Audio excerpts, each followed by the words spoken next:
Ayun, mega love shoutout sa magandang gabi, isang magandang araw sa ating lahat.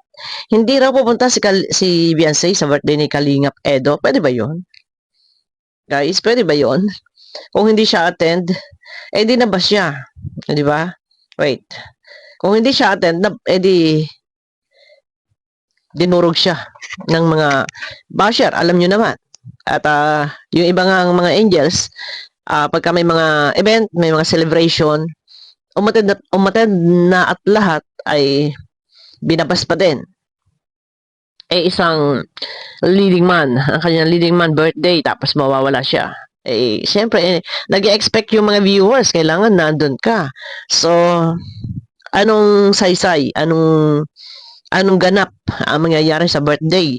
Sino naman, kung ano po, alam nyo yon sa introduction pa lang kung may program, tapos sa Edo lang, wala siyang escort, ano tawag doon? Escort, baliktad. Ano? Wala siyang kapares. Pagpasok, ano na lang sasabihin ng mga viewers. Pero dito guys, wait, may paririnig ako sa inyo. Baka naman yun ay mga sabi-sabi lang. Huwag kayo maniniwala sa mga kwento o sa mga pahaging. At pagka nangyari yan, na totoong hindi siya attend, marami magagalit. Pero dito, may binitawang salita. May sinagot si Jello Mags na ang sabi niya ay pag sinabi niya ang totoo, ay wala nang aabangan ang viewers kay Kalinga Prab. Pero kalmahan na lang po natin. Ito naman, kaya naman ito iparirinig ko para mahimasmasa naman yung viewers. Ano po? Pero may iba na naniniwala sila nga atin si Beyonce. Meron namang iba na sinasabi nilang prank lang yan, mga scripted. Kay prank man yan or ano pa man yan, kalmahan na lang po natin. At pwede ba yon na hindi siya a-attend? Yan, abangan nyo na lang po yan sa upload ni Kalinga Prab. Pero sabi nga ni Jello, ito na lang para mabuhayan po kayo ng loob at maging malakas ang loob ninyo. Ito na lang po. Kuya Jello, pupunta ba? Ay, abangan natin guys. Kapag sinabi ko, wala na. Wala na kayong naabangan sa vlog ni Kalinga Prab. Diba? Meron lang ba kayo sinabi sa vlog? So, abangan na lang daw. Kuya Jello, totoo ba na hindi pupunta si Beyonce? So, ang sagot ni Jello, abangan na lang natin. Kasi kapag daw sinabi niya, di wala na daw aabangan kay Kalinga Prab. So, analyze nyo. So, ibig sabihin, dito, mabubuhayan na kayo ng loob. Kabang-abang, hindi po mawawala si Beyonce. Ulitin natin, Yan, ha? Kuya Jello, pupunta ba? Ay, abangan natin guys. Kapag sinabi ko, wala na. Wala na kayong naabangan sa vlog ni Kalinga Prab. Dito, natatawa na lang sa Edo. Yun. Kung sino man ang nagpalaganap, sino ba nagpalaganap? Si Doc Lab? Sino ba? Nagpalaganap na hindi raw attend si Beyonce. Di, ano na lang po, common sense naman, no? Pwede bang hindi a-attend si Beyonce? Birthday ng kanyang leading man, no? Siyempre, sabi ko nga sa introduction pa lang, pwede bang sa Edo lang ang papasok doon? Kung sa kalagitnaan at may sayawan at sabitan ng pera, pwede bang si Edo lang? Sino kasayaw niya? Hangin.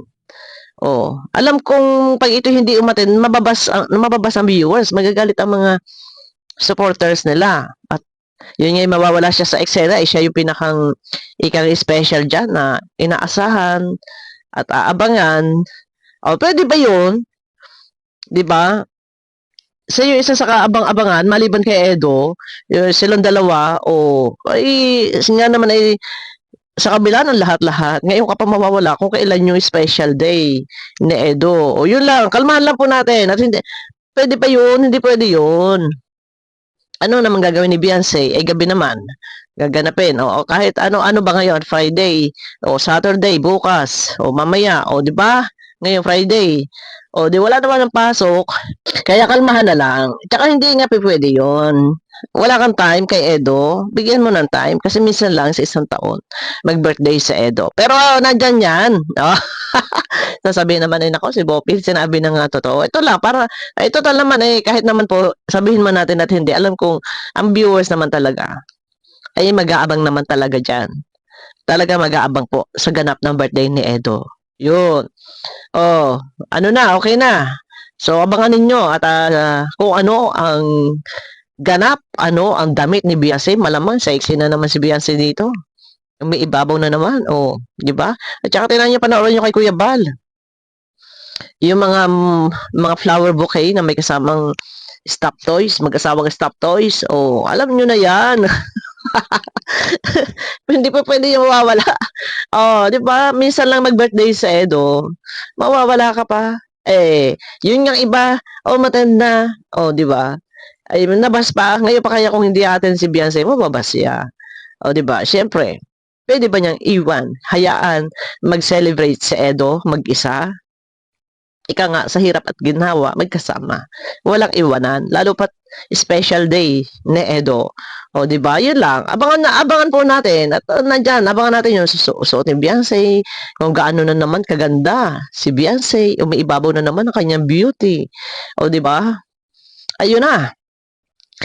Abangan nyo ako guys sa aking next video. May galab shoutout po sa inyo lahat. Nakikilik ng tamsak na sa ganun swak sa panlasa po ng YouTube.